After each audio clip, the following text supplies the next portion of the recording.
Hello healers and health seekers, it's me, Ichoda, healing with medical medium information for 4 years now.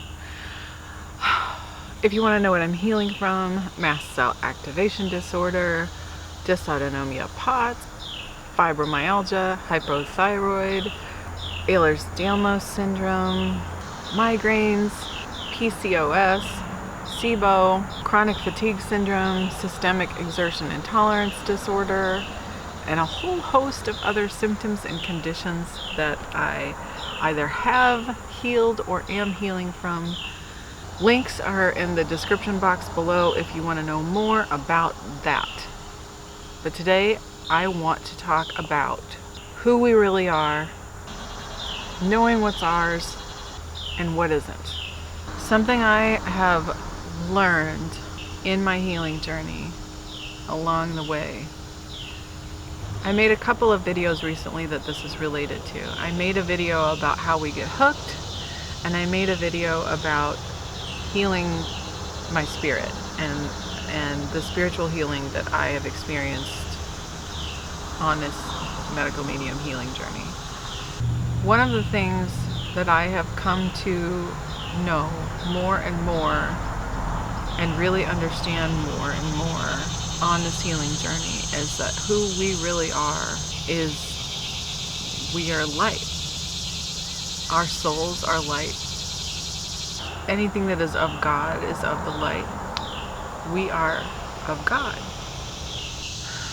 Darkness absolutely exists on this planet. Evil, deep evil, absolutely exists on this planet, but it's not part of us and it's not who we are. I don't believe that we have darkness inside of us that's a part of us. I believe that there is darkness and it does affect us, and it can affect us in many different ways. And I do think that the way that it gets to us, through us, in us, or seems to be in us, I don't think it's ever in us. Because it's never a part of us. It's not who we are. But I think that the ways that we can succumb to it, or that it gets to us, is through our wounding. And I mean, when we're chronically ill, it's like a lifetime of wounding. Many of us who are chronically ill and who have experienced chronic illness had so much trauma as children that really can affect us. So there's a lot of places for us to have open wounds. And I think even when you don't experience like severe traumas, I think that this is a hard planet to live on. Medical medium says it all the time. This is a really hard planet to live on. And I think that just going through life on this planet can be traumatic in and of itself. I mean, just everything that we experience, it can create little PTSDs everywhere, throughout our life. And it can create a lot of little traumas, a lot of hits to our adrenals, and a lot of hits to our psyche. And there's a lot of conditioning that goes on in our upbringing that we can't trust ourselves. We have to trust things that are outside of us. There's always some authority that's more knowledgeable, more powerful, more trustworthy than ourselves. I mean, think about in school when you have to raise your hand to go to the bathroom. You know when you have to go to the bathroom. You know when the urge hits and you need to pee. But you have to ask somebody's permission to meet your bodily needs? So the teacher becomes the authority, and at your home, your parents are the authority. And they'll say things like, you'll tell them experiences you have as a child and things you've seen, and they'll say, oh no, that's not real. Oh, that's just this. Oh, you're fine. You're not hurt. You're okay. Always undermining your knowing and your sense of self. And I'm not saying that people do this on purpose. This is just the way the world is set up. It's just the way this planet is. But I'm just saying that it starts from a very early age, that we are conditioned to not trust ourselves, not believe ourselves, and think that forces outside of us, voices outside of our own inner knowing, is more valid than our own.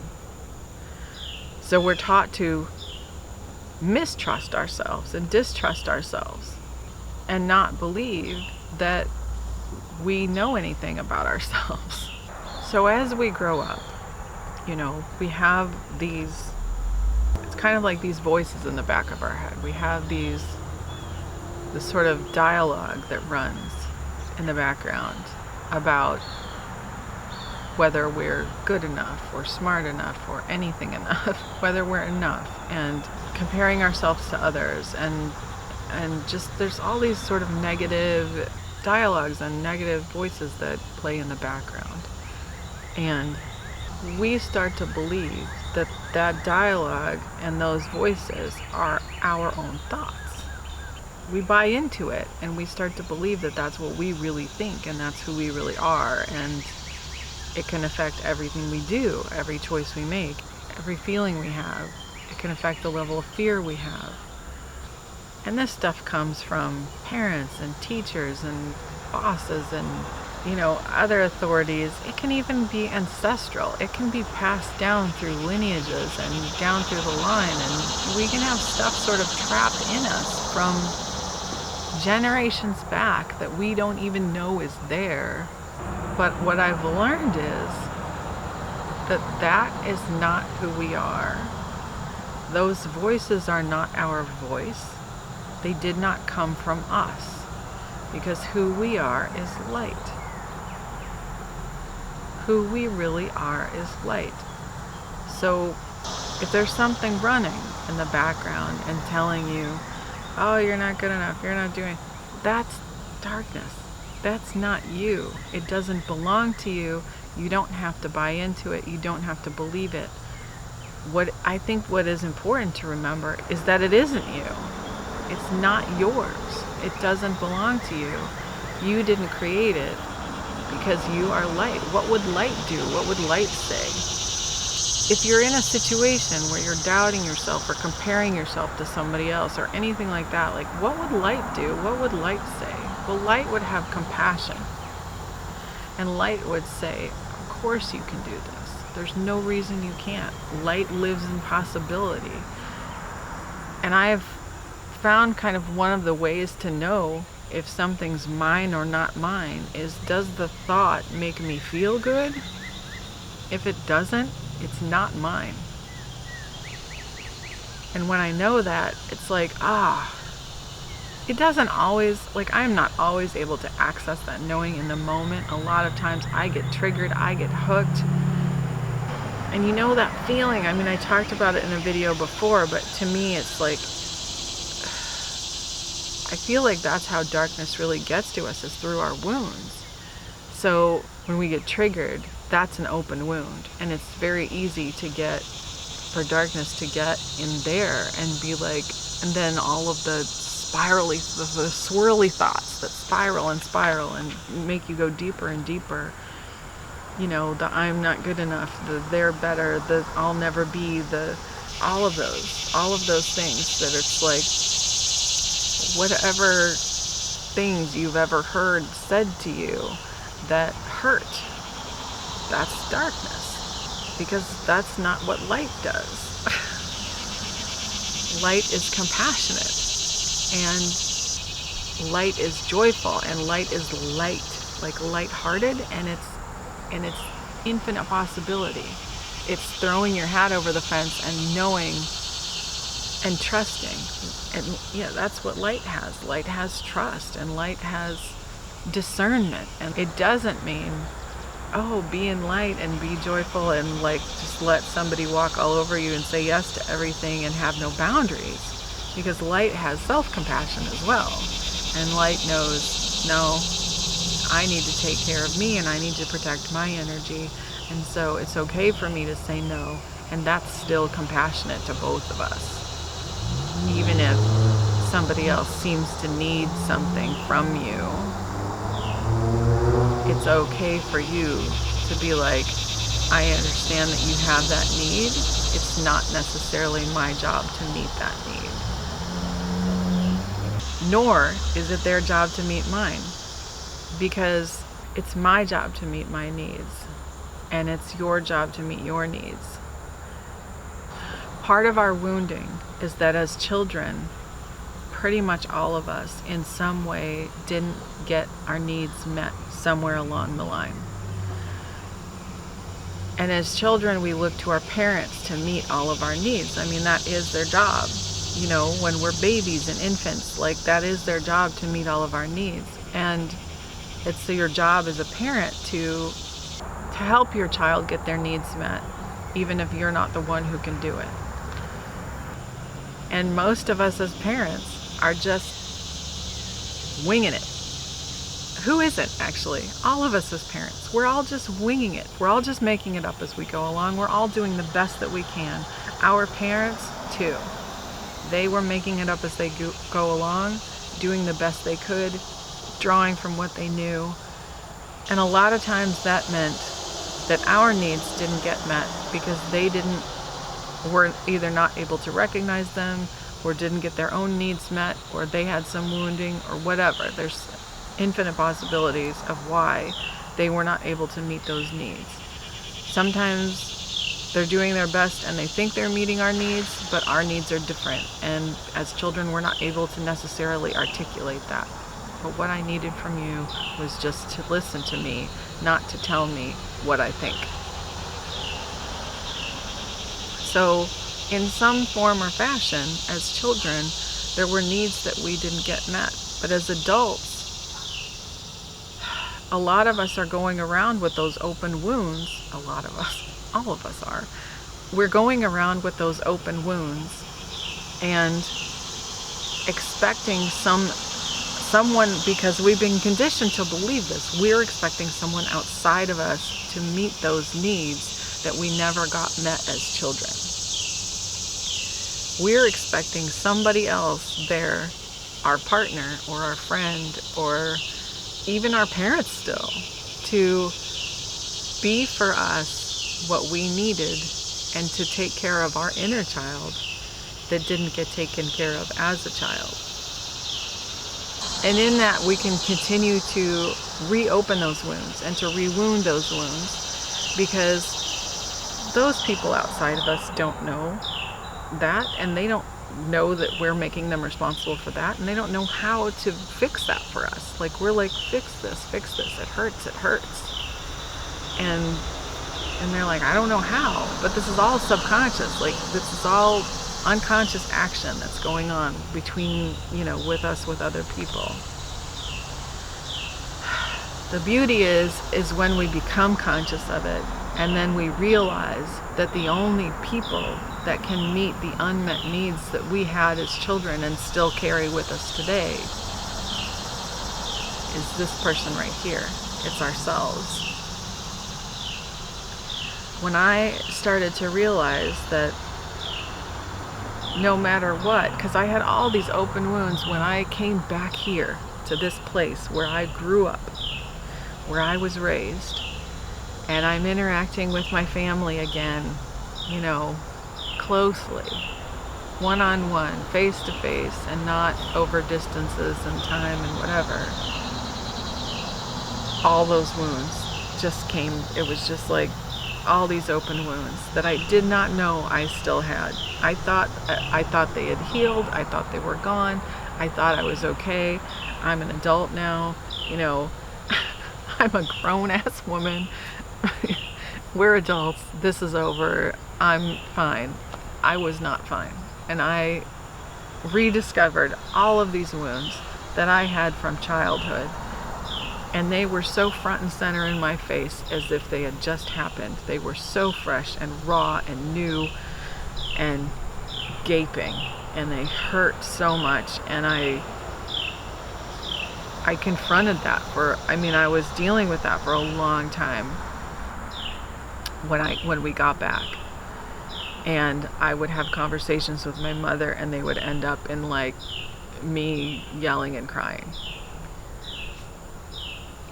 Both of us crying and me yelling and lots of misunderstandings. And I started to realize what was happening. I realized I had these wounds, and I realized that there there really was nothing that my mom could do or say to repair them or fix them.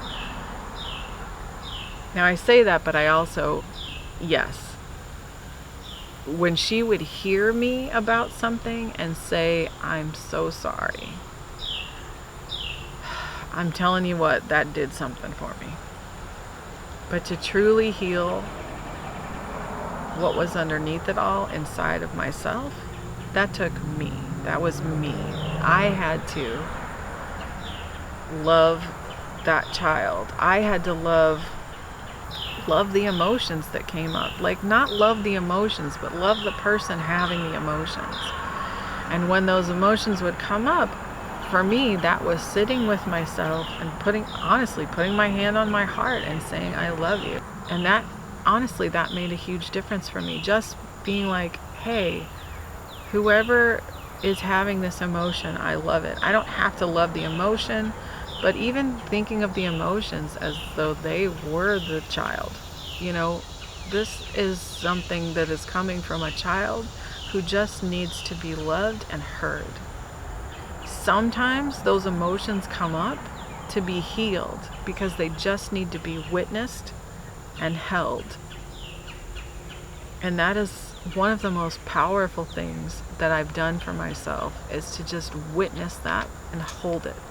Here's the thing about eating a really clean diet. So I was an emotional eater.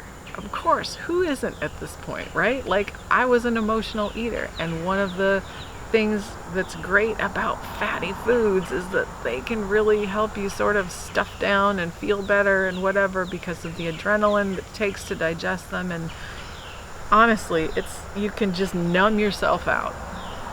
And that's what I did. But then I clean up my diet, and I'm eating medical medium food. You know, I'm following the medical medium information and eating in that way. No foods, really lowering the fats. Now I'm totally fat free. You know, now I'm salt free too. So I'm taking out all of these things that I used to use to hide from my emotions. And so there's no choice but to feel these emotions. And I had to find some way to cope with that. Because if you don't find a way to cope with that, that's going to have you running back to those things that you used to cope before, and it's not going to help your healing. It's not going to help you to go running back to no foods. If you understand why these emotions come up too, another thing is that when you are eating a lot of cleansing foods, you are cleansing, and those emotions that were stored in your liver with all that adrenaline, they got stored at the same time. And so as you're cleansing and you're getting these toxins out of your body and this old adrenaline out of your body, those emotions come up with it. And if you don't know why that's happening, again, it can have you running back to your old patterns and your old ways. So these emotions are coming up, and I was amassing tools to cope with them. And one of those tools was that, just being with the emotion and being like, okay, I love you. And another thing is just the knowledge from medical medium, the knowledge that those things are coming up and they will pass, because it's that toxin release coming up and out of the liver. And so you can support yourself through it, but no, it's coming up and out, up and out, up and out. So we don't want to get hooked into it and latch on to it and let it consume us, because then we're going to re-adrenalize ourselves and then put it back into ourselves and put it back into our liver to where we'll have to release it again later. You don't want to get re-adrenalized by them. You don't want to put them back in there. You want to keep letting them up and out, letting them pass. So sometimes to do that, just witnessing them. Like, okay, hey, that happened and it's okay, and I still love myself. I love you. I love you, each other. I love you. And I do visualize it sometimes, like I am, when the emotion comes up, like I'm sitting with that child and saying, I know that they weren't there for you, but I'm here for you. I'm here for you now. So in a way, it's like we're reparenting ourselves and meeting the needs that never got met as children. And we are the only ones that can do that. There is nobody outside of us. No teacher, no guru, no partner, no friend. Nobody else can do that for us. Definitely not our parents. You know, it's our work. And that has given me the greatest healing and the greatest sense of peace around anything that comes up. When I do, and I'm not always able to do it in the moment. I am so human, and I get triggered. And when I get triggered, I do stupid stuff. I say stupid stuff. I regret things. I'm like, oh, I can't believe that I said that or did that. Sometimes when I get triggered, I don't even know what happens. I don't even know. I am like outside of my body, and I get whatever happens, I'm only sort of witnessing it, and sometimes I don't even know what happened. Like, I just don't even know. Like, I don't know what I said. I don't know what I did. I don't know what the other person said to me. I just don't know. And sometimes I'll do that, and I'll be triggered, and it'll be like texting. I've made a video about texting before, and I'll be texting, and I'll be so triggered that I'll just delete everything. And so I can't go back later when I'm in a rational state of mind, when I'm in a more peaceful place, and go, okay, what happened here? And then read back through and try to figure it out, because I deleted it. Oh, triggeredy chota. I love her too. I love her too. She's doing the best she can. I love her too. It's okay. We have to have compassion for ourselves. We have to. Who else is going to? Honestly. I mean, really. Yes, sometimes people can have great compassion for you. And yes, medical medium, he always has compassion for us. But we can't talk to him individually, can we? and God and the angels always have compassion for us. And that's a great place to go. When we can't have compassion for ourselves, that is a perfect place to go. If we can't find that and help, ask the angels to help. Help me love myself through this. Help me love that inner child. But I do find that it is so helpful to not even think of ourselves as ourselves, but think of those emotions that are coming up as coming from that child. Because if you think of yourself as a child, all you want to do is protect and hug and comfort. It's like that brings the compassion. That brings the compassion.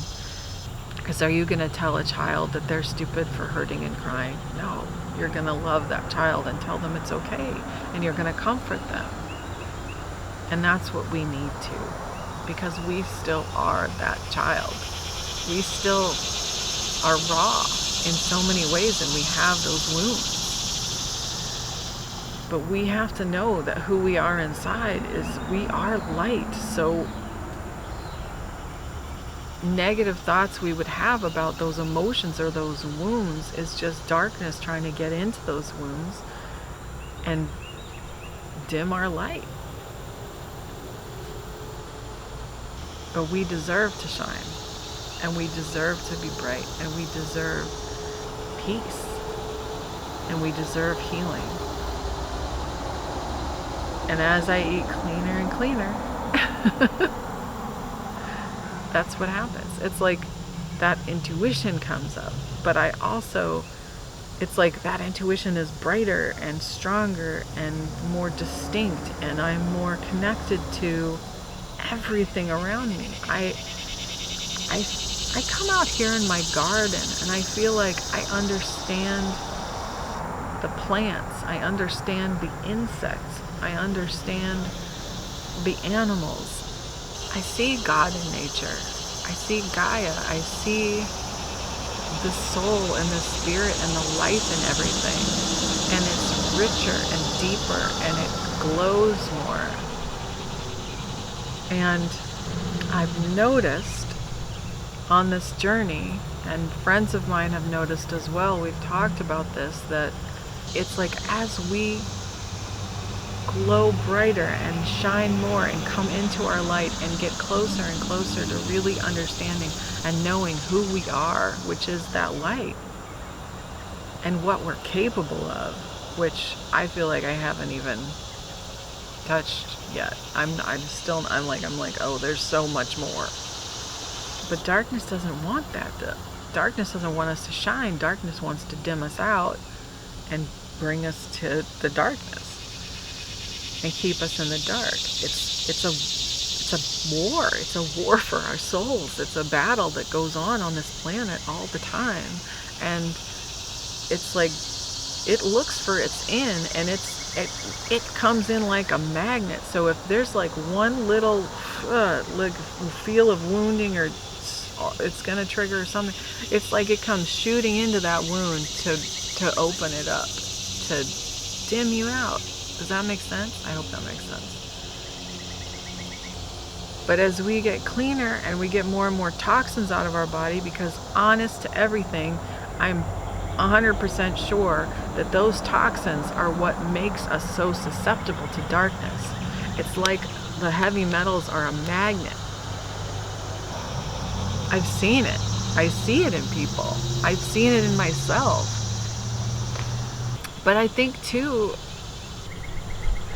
in coming into ourselves and into our power and into our light, we also have to be responsible about maintaining and staying in that light and not getting complacent and just thinking, oh, I've made it. Because darkness is wily and it looks for its opportunity, and it can, I mean, it can come in many forms, and it doesn't always look like darkness. It can look like light. It's like a false light. And it can get into whatever wound you have, and if that wound it can be a wound around money and greed, where it can sort of take you into this greedy place. Like you think, oh, I'm using my gifts to, generate an income, I'm doing what I love or whatever, but then there's like some line that gets crossed where it becomes more about like, oh, how much of a social media presence can I build? It becomes more about you than about actually helping other people.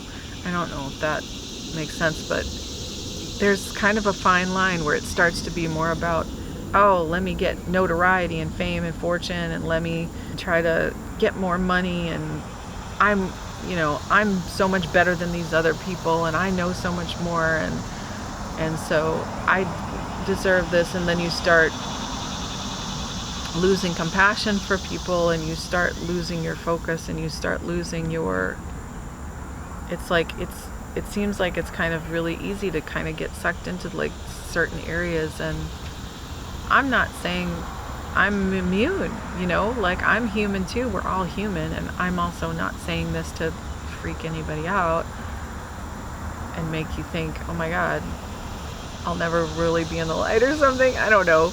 Like, please don't think that. Please don't hear that in what I'm saying, because I'm just trying to say that I just think it's something that it's important to be aware of. And for me, I feel like it's important to just always work on doing the best I can to be true to myself and to be true to serving God. Because I feel like if you really just try to work for the light and work for God and do your best always, I feel like that is what keeps us there. I feel like that's important. And that helps us stay focused on what's important, and helps us stay focused on our light and who we really are. And compassion. Always staying focused on compassion.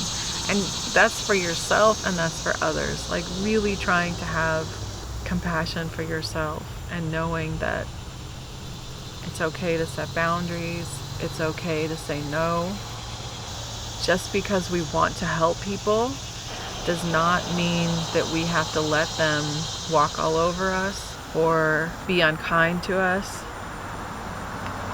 We don't have to stay in a situation where someone is taking advantage of us. And if somebody is becoming a drain on our energy and asking for more than we're capable of giving at a time, we don't have to overgive. We don't have to deplete ourselves to meet their needs. Like, that's not serving anybody. It doesn't serve them, and it doesn't serve you.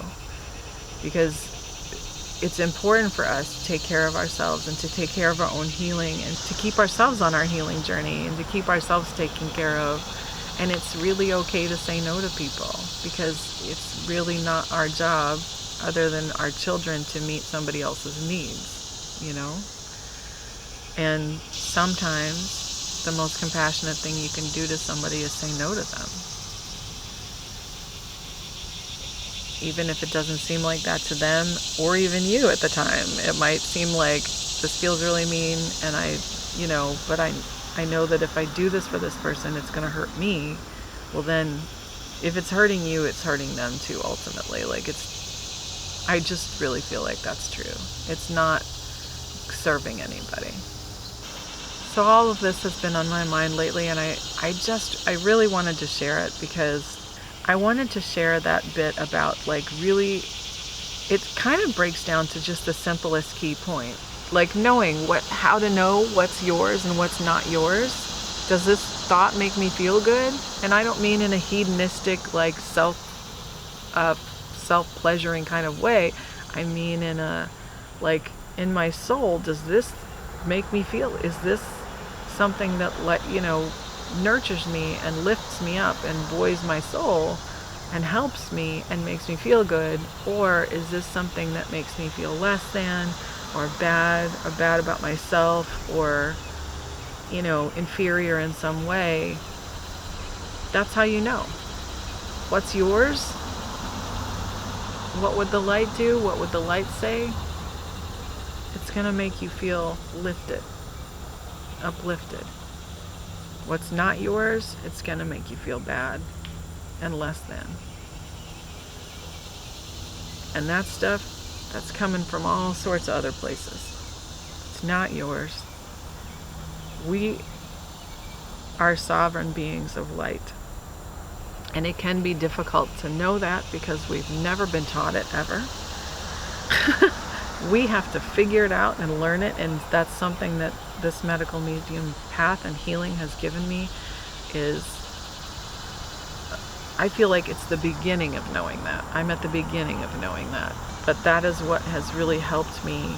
That discernment is realizing that that voice in the back of my head never was my voice, ever. It sounds like my voice, because I hear it in my voice. It's never been my voice. It was society and parents and teachers and bosses and ancestral and just conditioning. This whole planet is all about conditioning in a certain narrative and pushing you in a certain direction and making you believe a certain thing about yourself to keep you submissive and suppressed and subservient. But that's not who we are. Not who we are. And you don't have to be that, and you don't have to believe that about yourself. So anytime you start to hear, oh, I should have done this, and any beating yourself up, anything like that, first of all, you aren't beating yourself up. That's not you. That's not coming from you, and it's not you. It's voices, it's conditioning. And it's not of the light. That's darkness. It's not yours. So you can be like, you can even say something like, I'm a sovereign being. I have a God-given right to sovereignty in my mind, body, heart, spirit, and soul. If you're not of the light, be gone. Be gone from me and my presence, my family. Be gone. Don't come around here no more. You can say whatever words you want to say. It doesn't matter. You can say, get out of here. If you're not of the light, get out of here. I'm a sovereign being. You don't have a right to be here. That works. I'm telling you, that works. You can call in the angels. I like to call in a troop. Okay, so I say angel of air, angel of light, angel of peace, angel of deliverance, because delivering you from anything, unknown angels, and even my guardian angel. I like to call in the whole crew. And then I ask them to clear my energy field of all people, places, things, and entities that are not of the light, and to return myself, my mind, spirit, and soul back home to my body. I like to say that. That works too. There's all kinds of things. And emotions coming up. I love you. Thinking of that inner child, thinking of that child, and I love you. You know, it's okay, the emotion you're having. Loving yourself through it. These things are all so incredibly helpful to me, but just remembering who you really are, and this is not you, and being able to just be like, that's not mine, and let it go. That's not mine. That's not mine. So you don't, because once you know it's not yours, it's easier in the future. Over time with practice, it's like building a muscle, you know. Each time you do it, it gets a little easier. It becomes easier and easier to not get drawn into it, to not get hooked into it. And so we are able to be like, you know, because so somebody can be freaking out in front of us and screaming and yelling, and we can be like, wow, they are really wounded. They are really going through something. But we don't have to get drawn into it or hooked into it or become a part of it. We can know, like, that is not mine. This has nothing to do with me. And I've had situations like that where I was able to see it so clearly, and I was like, oh, okay, this person is screaming at me, but this has nothing to do with me. This is something that has to do with like some wound they had with their parents. And they're seeing me as like a way to work through that. And I'm not going to be that for them. And I was like, okay, yeah, I'm not going to be this for you. I can't be this for you. And I detached from that person. You know, I was like, I'm sorry that you're going through this, and I wish you the best, but I can't be this for you. I'm not the one who's going to heal this for you. Because they had to heal it for themselves. Like, it's not, I can't fix this for you, you know, I'm sorry. And I didn't get drawn into it. And I'm honestly, like, that was so empowering, just to be able to see, like, oh, that wasn't about me. And to I was really able to recognize it. Like, that's not mine. It's nothing to do with me. It's okay that they're going through whatever they're going through, but I don't have to be a part of it. And likewise, of course, you can support other people through things if they're in that allowing space. Hi. It's Ichota from the future. That video was shot back in the summer, and it had actually 2 more. My camera shoots in like 10-minute or 15-minute, I don't know, increments, and it has 2 more of those that got totally cut off. So maybe 20 more minutes, maybe a half hour that got cut off of me talking more about who we are. And I didn't want to just leave what I had already said and not post it. So I decided to go ahead and post it as is. And perhaps in sometime in the future, I will make a follow-up video so that, and I will talk further about what I was going into, because I don't remember what I said. A lot of times I will just sort of, you know, like I don't ever write a script. So I just say what comes to my heart and comes out of my mouth.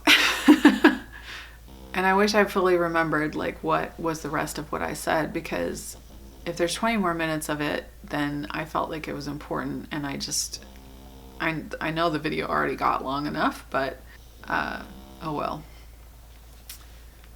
But I wanted to post it. That's the other thing, is I wanted to post it because it is important that people remember when this stuff comes at us that we are light and that we don't have to get hooked into it. And that doesn't mean that if we do get hooked into it, there's something wrong with us or, you know, anything like that, because we're also human. We're light and we're human, and we are, you know, We're all working through whatever we're working through, and we are at whatever place we're at on our healing journey, and that is okay. And it's just that if we do get hooked into something, maybe later we can stand back from it and go, oh, I see where I got hooked. And then we can use that in the future to learn from and go, hey, I see what's happening here. Everybody gets triggered sometimes. It just happens. Like, we are human. We do have wounds, and they can be hooked into. It's just opportunities for us to learn and grow and see. So